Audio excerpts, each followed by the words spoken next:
As I keep thinking about what Prestonwood kind of meant to me, it's easy to get back and start thinking of football, athletics. I mean, that was such a big part of my life while I was there, and yet even more so, I think the class structure and the teachers, they really wanted to help me. They really wanted to foster a growth in me and all the students there.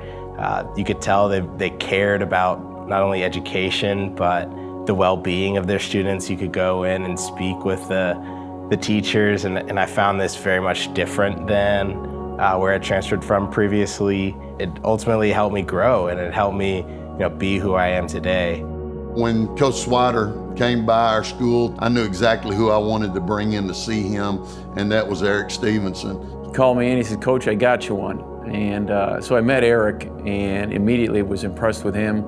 Obviously, his love for our Lord, his passion to follow Christ. And one thing I always say is that I'm looking for players and I'm looking for athletes that want to be pushed to the cross. Eric was everything and more in their football program that they'd hoped to be as an athlete, but as a leader, he was everything I thought he would be because of who he was for us. He led our team in tackles for 3 years, first team all-conference player for 3 years, all-region, two-time academic All-American. This past year was first team All-American on 3 different polls. Was a finalist for the Campbell Trophy, which is an unbelievable award. Was the first Division III player to get that award.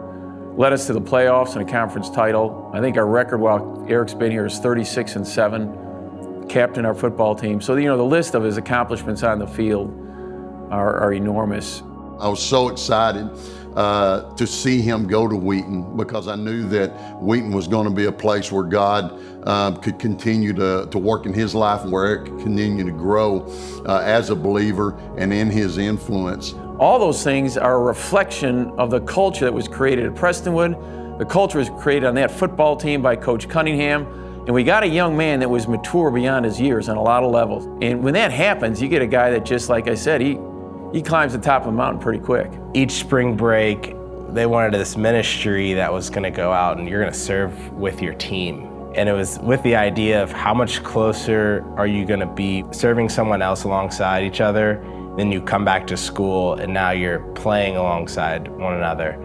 And it was an awesome dynamic going down to the Dominican Republic. It just fosters a bond that you can't really replicate in any other situation, any other environment, which kind of brings me back to some of the foundational ministry work that I did at Prestonwood over spring break, going down to the Amazon River Basin, evangelizing, teaching the word to people that never heard it. That kind of stuff that Prestonwood is doing and that we do here at Wheaton is stuff that's really building men and women of faith, and I think that's special. Fortunately, I was recognized as the top Division III scholar athlete in the country by the National Football Foundation. I was flown all the way up to New York for this event. The first night we're going to a dinner with the 13 finalists, and Pastor Jack Graham is given the invocation. The event was the same as the College Football Hall of Fame, so it was the same night. There's all these flags of all these D1 colleges, UT, A&M,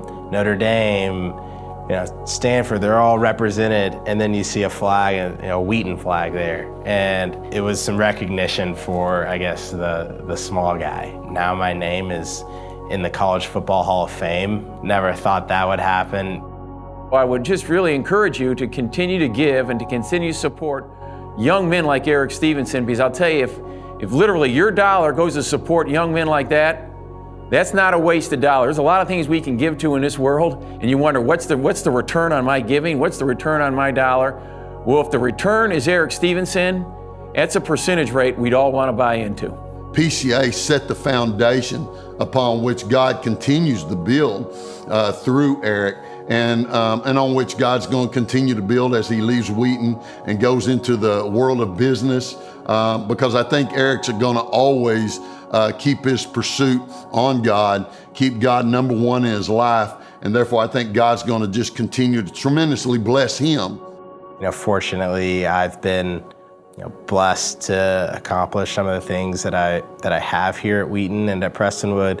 It would not have been unless you all weren't giving, and so it warms my heart to be able to thank you.